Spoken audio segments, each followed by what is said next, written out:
जय हिंद साथियों, मैं विनेश पारासर। साथियों, इलोन मस्क ने एक स्टेटमेंट दी है और इनके इस स्टेटमेंट को आज के समय पूरी दुनिया में छापा जा रहा है। पूरी दुनिया में इस पर आर्टिकल लिखे जा रहे हैं। इन्होंने साथियों ये कहा है कि दुनिया में 5 से 10 साल में एक बड़ा युद्ध निश्चित है और हो सकता है इस युद्ध में न्यूक्लियर वेपन का इस्तेमाल हो जाए। साथियों, मैंने अपनी पूरी ज़िंदगी में किसी बिजनेसमैन को इस तरीके का स्टेटमेंट देते हुए नहीं सुना, क्योंकि यदि हम इलॉन मस्क की बात करें तो वो इस पृथ्वी पे साथियों सबसे चतुर, सबसे बुद्धिमान व्यक्ति हैं, बिजनेसमैन हैं। और यदि वो कोई स्टेटमेंट दे रहे हैं तो दुनिया इनके इस स्टेटमेंट को लाइटली नहीं ले सकती। यदि साथियों आज हम देखें तो आज के समय दुनिया एक ऐसे एरा में एंटर कर चुकी है जहां चारों तरफ केवल युद्ध ही युद्ध दिखाई देते हैं।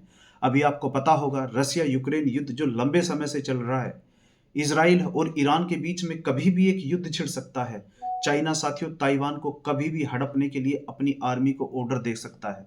यानी कि इस रीजन में भी कभी भी एक बड़ी वॉर छिड़ सकती है।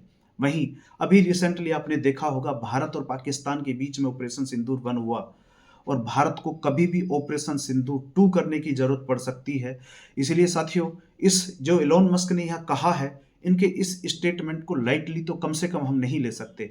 अभी साथियों रिसेंटली कल ही क्या हुआ, नेटो के एक बहुत ही इंपॉर्टेंट ऑफिशियल ने ये कहा है कि यदि इन्हें ये लगा, नेटो को ये लगा कि रसिया नेटो पर हमला करने वाला है, तो ये रसिया पर प्रिएंटिव स्ट्राइक कर देंगे। यानी कि नेटो रसिया पे पहले ही हमला कर देगा। और इसके नेटो के ऑफिशियल के जवाब में रूस के प्रेसिडेंट साथियों खुद आए और इन्होंने ये कहा है कि यदि नेटो को, यूरोप को रसिया से उलझने की इतनी ही जल्दी है तो रसिया तैयार बैठा है। पुतिन की आप ये वीडियो देखिए। I've said that 100 times. We have no plans of fighting against Europe. But if Europe wants to fight and if they start this fight, then we are ready right now. There is no doubt about this. But the only question is if Europe starts the war, unleashes this war. Because that's not Ukraine.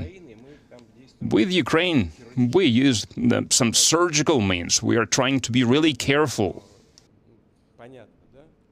Because you understand why. This is not a war in the direct sense of the word. And Europe, all of a sudden, wants to start a war. And if it does start a war, then very rapidly there might be a situation where we have no one to negotiate with. Putin की direct चेतावनी है NATO और Europe के देशों को। और साथियों आज के समय यदि हम देखते हैं कि दुनिया में कहीं भी युद्ध कभी भी हो सकता है, इसलिए अब भारत ने भी साथियों ये डिसाइड किया है कि ये अब अपने हिस्से की तैयारी खुद करेंगे। इसलिए साथियों रूस के प्रेसिडेंट कल नई दिल्ली आ रहे हैं 23वें वार्ता शिखर सम्मेलन के लिए। और रूस के प्रेसिडेंट ने साथियों दिल्ली आने से पहले रूस में एक बहुत बड़ा काम हुआ है। जो रूस का निचला सदन है, स्टेट ड्यूमा, इसमें साथियों रिलोस नाम के एक एग्रीमेंट को यहाँ मान्यता दे दी गई है। और यदि ये रिलोस नाम का समझौता साथियों अब ये रूस की सरकार और भारत की सरकार परसों इस पर साइन हो जाते हैं इस एग्रीमेंट पर, यानी कि ये समझौता लागू हो जाता है, तो ये अब एक गेम चेंजर समझौता होगा। क्योंकि साथियों पिछली बार जब इस समझौते पर साइन होने थे तो अमेरिका ने पूरी जोर लगाकर, यानी कि पूरी कोशिश करके इस समझौते को नहीं होने दिया और भारत ने इस समझौते से अपने हाथ पीछे खींच लिए थे। क्योंकि अमेरिका नहीं चाहता कि रसिया की प्रेजेंस हिंद महासागर में बढ़े।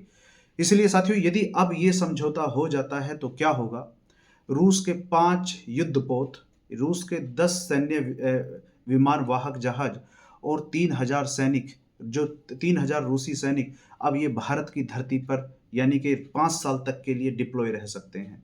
और इस एग्रीमेंट को 5 साल के लिए और बढ़ाया जा सकता है। बिल्कुल सेम इतने ही युद्धपोत, इतने ही फाइटर जेट और इतने ही सैनिक रूस की धरती पर भारत के डिप्लॉय हो सकते हैं। हालांकि साथियों ये रिलोज नाम का समझौता एग्रीमेंट भारत के लिए इसलिए भी जरूरी है क्योंकि आज के समय इंडियन ओशन में जिस तरीके से चीन की दादागिरी लगातार बढ़ती जा रही है और भारत को चीन को काउंटर करने के लिए ये समझौता बहुत ज़्यादा जरूरी था। दूसरा, यदि भारत को ऑपरेशन सिंदूर यदि 2 करना पड़ता है तो इस समझौते के बहुत ज़्यादा मायने होंगे और इस समझौते से भारत को बहुत ज़्यादा लाभ होने वाला है। क्योंकि ऑपरेशन सिंदूर में हमने देख लिया कि अमेरिका पाकिस्तान का किस हद तक जाकर सपोर्ट करेगा। अमेरिका ने भारत के साथ ऑपरेशन सिंदूर के बाद देखा होगा अपने रिलेशन खराब कर लिए, लेकिन जब भारत और पाकिस्तान की बात आई तो इन्होंने चूज पाकिस्तान को किया। और आने वाले समय में जब हम पाकिस्तान को, क्योंकि हमें जब तक हम पाकिस्तान के टुकड़े नहीं करेंगे इस रीजन में शांति नहीं आएगी। और आने वाले समय में जब भी भारत पाकिस्तान पर कोई कार्रवाई करेगा तो हमेशा अमेरिका पाकिस्तान के साथ खड़ा होगा। हालांकि साथियों, इस टाइप के समझौते हमने अमेरिका के साथ लेम्वा, फ्रांस, ऑस्ट्रेलिया और नॉर्थ कोरिया के साथ किए हुए हैं। लेकिन ये समझौता बहुत ज़्यादा खास इसलिए भी है, भारत और रूस की सेना एक दूसरे के बेस, बंदरगाह, एयरफील्ड, सप्लाई पॉइंट का इस्तेमाल कर सकेंगी और ईंधन भरने में मरम्मत, स्टॉक रिफिलिंग, मेडिकल सपोर्ट और मूवमेंट जैसे कार्यों में इस समझौते के बाद यहाँ पर एक दूसरे की सेनाओं को यहाँ पर हेल्प मिलेगी, मदद मिलेगी। हालांकि साथियों, अमेरिका ने तो बहुत कोशिश की है कि रूस और भारत के बीच में ये समझौता ना हो, लेकिन ऑपरेशन सिंदूर 1 के बाद भारत को ये बिल्कुल स्थिति क्लियर हो गई है कि अमेरिका का आने वाले समय में इनका स्टांस क्या रहने वाला है भारत को लेकर। इसलिए भारत अब रूस के साथ, भारत ने ये समझौता किया है। और जो इलोन मस्क की साथियों चेतावनी है दुनिया को कि आने वाले 5 से 10 सालों में दुनिया में एक मेजर वॉर होगी और वो हो सकता है न्यूक्लियर वॉर भी हो जाए, तो हम कम से कम, हमारा देश कम से कम उस समय का इंतजार नहीं करेगा, अपनी तैयारी पहले से ही करेगा। क्योंकि हमारे तो आज के समय आप देखोगे बांग्लादेश ईस्ट पाकिस्तान का काम कर रहा है, पाकिस्तान तो अपनी जगह है ही, उधर से चाइना का भी हमारे देश पर खतरा है।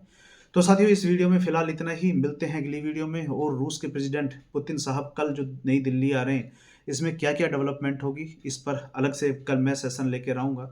मिलते हैं साथियों अगली वीडियो में। बहुत बहुत धन्यवाद।